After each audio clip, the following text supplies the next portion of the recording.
My dear friends, welcome in revision chemistry classes. आज की class में पढ़ेंगे अभिक्रिया की कोटि। अभिक्रिया की कोटि, ऑर्डर ऑफ रिएक्शन के बारे में पढ़ेंगे। ओके, तो आज की क्लास रहेगी ऑर्डर ऑफ रिएक्शन की। तो जिन लोगों ने मेरे चैनल को सब्सक्राइब ना किया हो तो सब्सक्राइब जरूर करें और मेरा सहयोग करें। और आज की क्लास में देखते हैं अभिक्रिया की कोटि। ओके, तो देखिए अभिक्रिया की कोटि पढ़ेंगे। अभिक्रिया की कोटि के बारे में पढ़ेंगे। पहला पॉइंट परिभाषा, सेकेंड पॉइंट पढ़ेंगे गुण, और थर्ड पॉइंट पढ़ेंगे प्रकार एवं उदाहरण। ओके, सबसे पहला पॉइंट किसका होगा? परिभाषा का, definition of order of reaction. Second होगा गुण का, properties of order of reaction.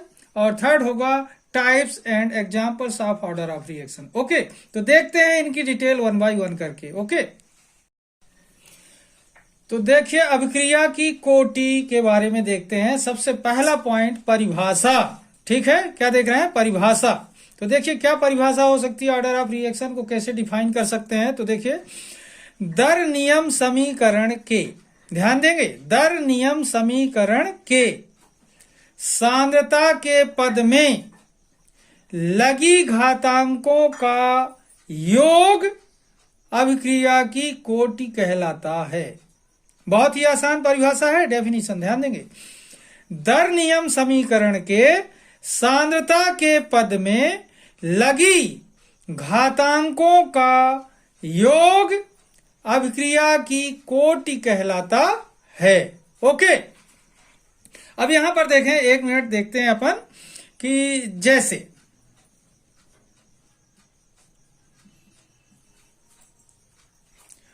अभिक्रिया दर बराबर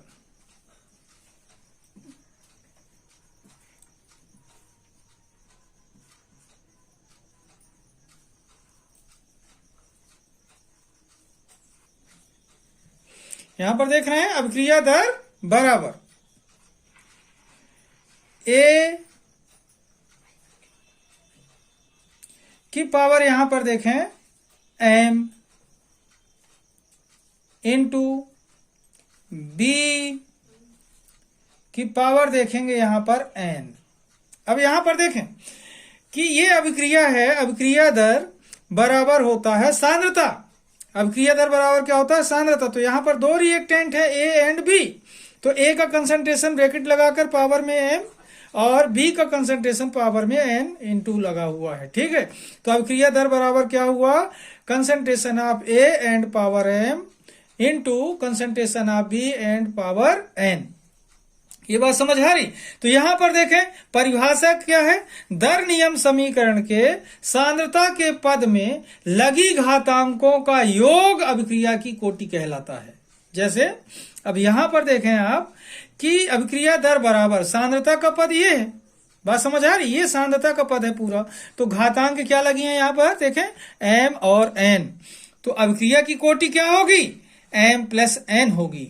इसके लिए अभिक्रिया की कोटि क्या होगी? एम प्लस एन होगी। ओके, तो देखते हैं अभिक्रिया की कोटि लिखकर। तो अब देखिए परिभाषा के अनुसार अभिक्रिया की कोटि बराबर क्या हो जाएगा? एम प्लस एन, क्योंकि एम घात लगी हुई थी और एन घात लगी हुई है, तो घातांकों का योग क्या होगा? M plus n. तो परिभाषा के अनुसार अभिक्रिया की कोटि बराबर एम प्लस एन होगा। ओके, अब देखते हैं प्रॉपर्टीज ऑफ अभिक्रिया की कोटि का। प्रॉपर्टीज देखेंगे, properties of order of reaction के बारे में। ओके, तो देखिए अभिक्रिया की कोटि के गुण के बारे में देखते हैं। अभिक्रिया की कोटि के गुण देखिए, पहला पॉइंट यह है दर नियम समीकरण के सांद्रता के पद में लगी घातांकों का योग है। ये तो परिभाषा में ही देख चुके थे। सेकेंड पॉइंट, यह प्रायोगिक पद है, ध्यान देंगे, एक्सपेरिमेंटल कॉन्सेप्ट है।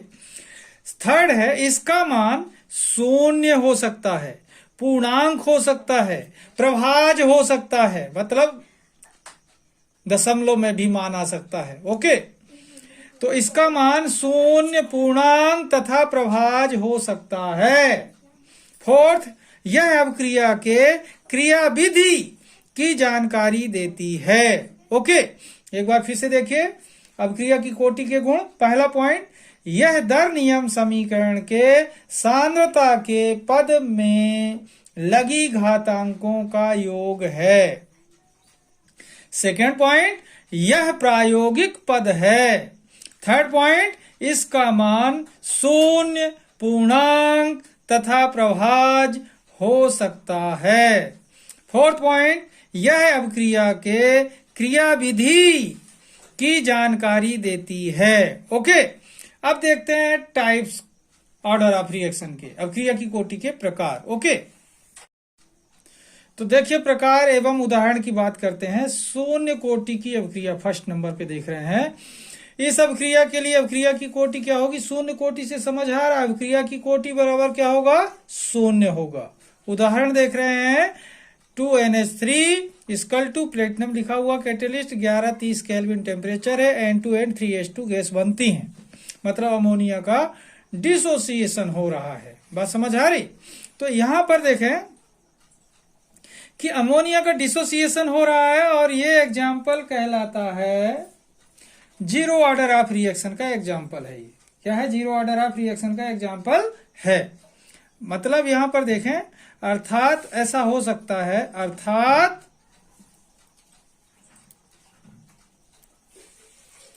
dx अपॉन dt, ये dx अपॉन dt क्या है? अभिक्रिया दर है। dx upon dt equal to हो सकता है, यहां पर देखें, इक्वल टू हो सकता है k इंटू, यहां पर देखेंगे अब आप, NH3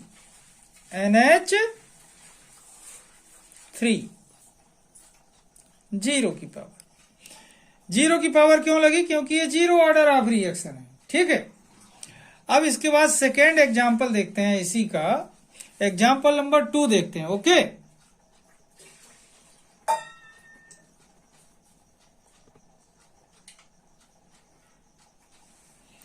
तो देखिए एक एग्जाम्पल तो ये हो गया अमोनिया वाला। सेकेंड एग्जाम्पल देख रहे हैं अपन, यहां पर देखें, H2 plus Cl2 equal to, यहां पर प्रकाश, सनलाइट, H न्यू 2HCl। तो ये रिएक्शन भी जीरो ऑर्डर ऑफ रिएक्शन है। एक एग्जाम्पल ये हो गया, एग्जाम्पल नंबर 1।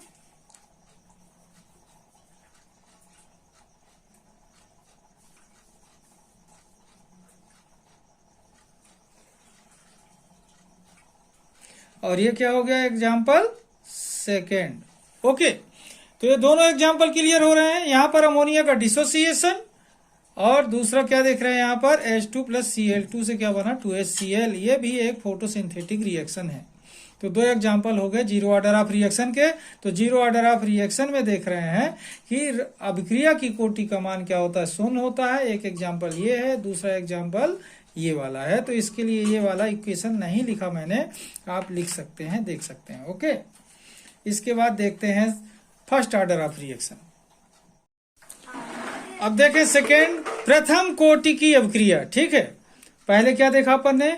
शून्य कोटि की अभिक्रिया। अब दूसरा देख रहे हैं प्रथम कोटि की अभिक्रिया। यहां पर देखें अभिक्रिया की कोटि कितनी होगी? 1 होगी। ओके, उदाहरण देख रहे हैं, NH4NO2 equal to N2 plus H2O। Second में देख रहे हैं example, H2O2 equal to H2O plus half O2। Okay, तो ये दोनों एग्जाम्पल किसके लिए हैं? अभिक्रिया की कोटि के लिए। ठीक है ना। अब यहां पर देखें प्रथम कोटि की अभिक्रिया के कोटि के लिए क्या है? प्रथम कोटि की अभिक्रिया के लिए ये उदाहरण हो गए। इसमें देखें सांद्रता के पद में 1 की घात लगी रहेगी। कितने की घात लगी रहेगी? 1 की घात। ओके, अब देखते हैं द्वितीय कोटि की अभिक्रिया। अब देखिए द्वितीय कोटि की अभिक्रिया के लिए देखते हैं, अभिक्रिया की कोटि क्या होगी? 2 होगी। और उदाहरण देख रहे हैं H2 plus I2 equal to 2HI। और यहां पर देखें दूसरा उदाहरण इसी का उल्टा कर दे तो भी ये उदाहरण इसी का होगा द्वितीय कोटि की अभिक्रिया का, 2HI equal to H2 plus I2। द्वितीय कोटि की अभिक्रिया के लिए क्या होगा? मान 2, और ये एग्जाम्पल होगा। ओके, अब देखते हैं तृतीय कोटि की अभिक्रिया का एग्जाम्पल। ओके, तो देखिए नेक्स्ट देख रहे हैं फोर्थ नंबर, तृतीय कोटि की अभिक्रिया। इसके लिए अभिक्रिया की कोटि कितनी होगी? 3। उदाहरण देखें 2NO + O2 = 2NO2। And fifth number देख रहे हैं छद्म कोटि की अभिक्रिया। यहां पर देखें अभिक्रिया की कोटि क्या होगी, प्रभाज में होगी, ध्यान रखना। उदाहरण देख रहे हैं ethyl acetate = acetic acid + ethyl alcohol. Okay, ये एग्जाम्पल हुए। तो इस तरीके से देखें अपन ने क्या क्या देखा, अभिक्रिया की कोटि की परिभाषा, अभिक्रिया की कोटि का एग्जाम्पल, अभिक्रिया की कोटि के प्रकार, अभिक्रिया की कोटि के गुण। ओके, इसको स्टेप वाइज आप लोग ध्यान से देखेंगे तो बहुत ही आसान है, आराम से पढ़ सकते हैं। अगर क्वेश्चन आता है अभिक्रिया की कोटि किसे कहते हैं, उदाहरण लिखिए, तो आप परिभाषा दे करके उदाहरण लिख सकते हैं। अगर क्वेश्चन आता है तृतीय कोटि की अभिक्रिया के लिए अभिक्रिया की कोटि का मान कितना होगा, तो यहां से देखकर लिख सकते हैं। एग्जाम्पल लिखिए तो एग्जाम्पल लिख सकते हैं, चाहे किसी भी कोटि की अभिक्रिया के लिए पूछा गया हो। सारे एग्जाम्पल यहां दिए हुए हैं। यदि पूछा जाता है कि अभिक्रिया की कोटि के गुण लिखिए तो गुण भी दिए गए हैं। बात समझ आ रही है। तो इस तरीके से ये वीडियो बहुत उपयोगी है, ध्यान देंगे, और एग्जाम के लिए भी इम्पोर्टेंट है, जरूर सीखें। ओके, आज का वीडियो मैं यहीं पर समाप्त करूंगा। जिन लोगों ने मेरे चैनल को सब्सक्राइब ना किया हो सब्सक्राइब कर लें और मेरा सहयोग करें। तब तक के लिए धन्यवाद। जय हिंद, जय भारत।